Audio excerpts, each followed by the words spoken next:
let's move to toddlers. So I'll say this. At the end of the day, you want your child to understand that you are the parent.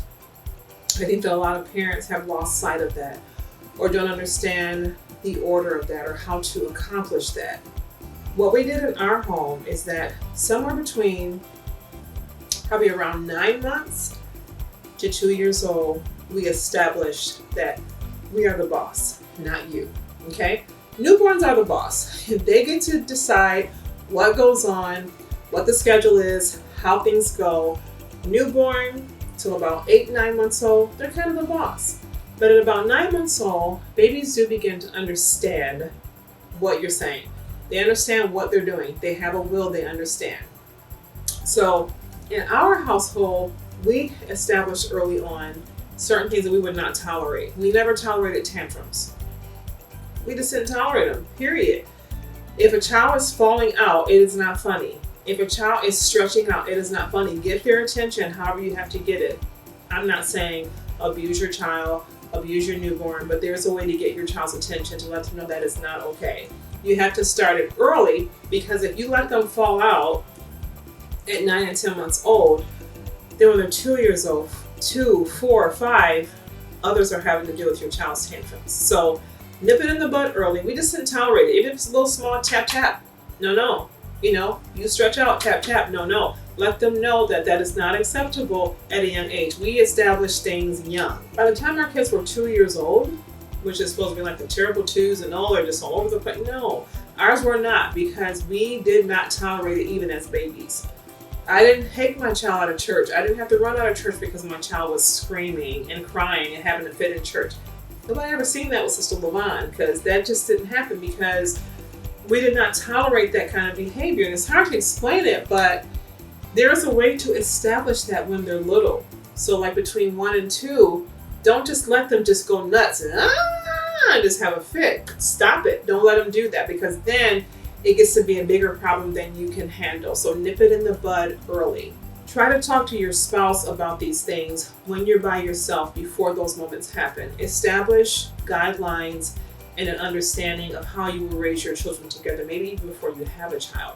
One of the things that I had a rule with as a mom with their father, and just period, I decided early on that we will not discipline our kids when we're upset. Do not deal with them when you're upset. Cool off, let them cool off, whatever. Even myself, sometimes they would do things, and I'm kind of jumping ahead. This is when they're a little older. But sometimes they would do things and I would just say, go sit on your bed. Go sit on your bed. Because I was upset. You just knocked over a whole flower or got dirt everywhere or something like that. I'm like, just go sit on your bed. And I'll just wait a few hours and then I would deal with them. So establish your parenting agreements and an understanding of how you will run your household together as mom and dad. That is crucial. We might not have had every other area perfect in our lives, but that was one area that we did really, really well together. So back to that. So toddlers, you have to establish at a young age what you will not tolerate. Don't make them feel they can do whatever they want to do and that they're the boss, because they're old enough to understand and comprehend no. They're old enough to sit down and be still at that age. They are. Believe me, they are. I've had 5 boys. Some very hyper, some very calm, but they all understand sit down and be quiet. I was in the store one day with my Javier. He was the cutest little thing, just cute as can be, but always very hyper, very full of energy, but a good baby. He was a good child. I went grocery shopping with Javier. I think he was like 3.5, going on 4.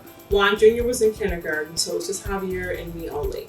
We went grocery shopping, my big grocery shopping, which is a lot of work, and I got my cart overflowing of everything. And I got my list, and I'm having a real serious, organized grocery shopping day. So I'm trying to get stuff done. Like I said, my cart is full. There's barely a spot for him to sit in. The cart is just full.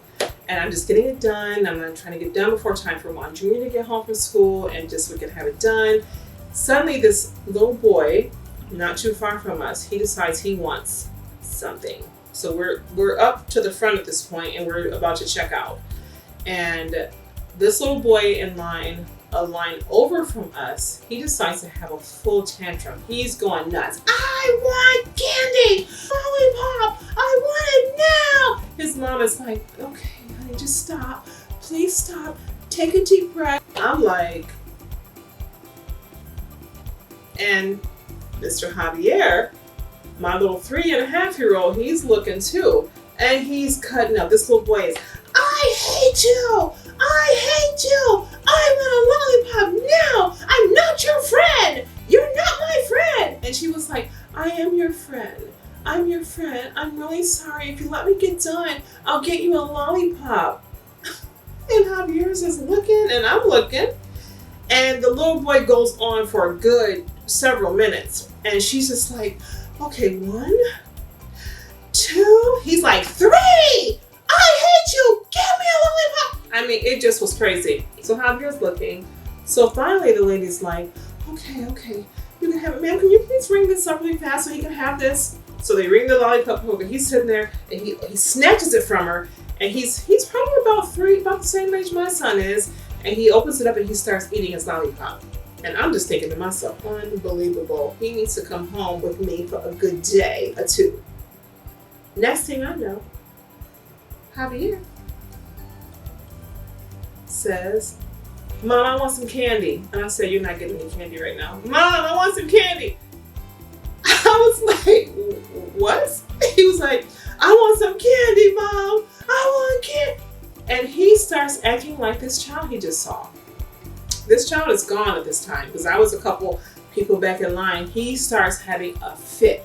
Just, I mean, crying the whole night. I was like, oh, really?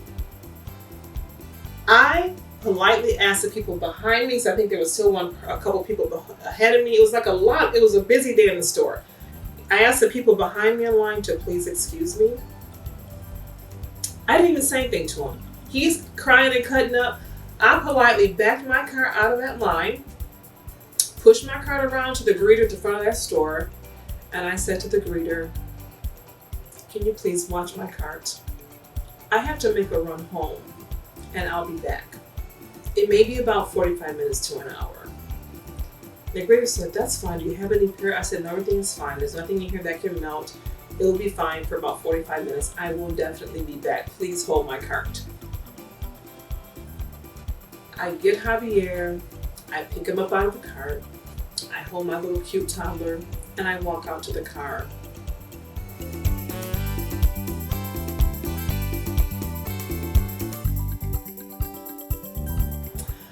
I'm quiet. I go to the car, I open the door, I put him in his booster seat, and I strap him in, and I just look into his eyes. And he knew, and I knew. And I got in my car, and I drove 10 miles to the south side, to my house, and as soon as I start driving, he started crying and begging for his life. He was like, Mom, I'm so sorry. I'll never do that again. Mom, I'm so sorry. Can we pray? Oh my God, Mom, I'll do anything. Mom, are you gonna give me 4 licks? Mom, I'm really sorry, Mom. He was crying and just carrying on, and I just stayed quiet. And I said to him very calmly, that was your first and your last time having a tantrum. Okay? So I hope you enjoyed it, because you will never have one again. And we got home, I took him out, went in the house, we had a little visit for a little bit, and then we went back to the store and got my groceries. And he never had another tantrum. He never tried that again. Establish boundaries. Sometimes you have to be extreme. And that's the kind of parent that I was. You're not going to just do what you want to do and then we forget about it. No, you have to establish boundaries. And that's what I did. And you do that at a young age. He was young. He thought he'd try it. He was influenced by someone else. And I taught him at that time, you don't do what other kids do, because that's not how you were raised. So establish it young. And I had already established that with him, but he just wanted to try me that day. Another thing, I had my youngest son. We were in the Jackson Crossing one day in the plaza shopping. My sister Shaquita, who's like a second mom to my kids, she had him with her. I was down in another store doing something. When I came back out, I saw that he'd been crying. And I said, what's wrong? She said, I had to deal with him because he was cutting up. I said, oh, really? And he got in trouble again from me. That's another thing. Don't baby your kids when they're wrong. Don't be extra sensitive. Now, you have to, of course, be careful. Everybody doesn't know your child and things like that. You have to also be protective. But let your kids know they can't just get by with stuff. Use wisdom, be loving. Everybody that knows me and my kids will tell you I'm the most loving mom that there is. My mother was loving, but she did not play.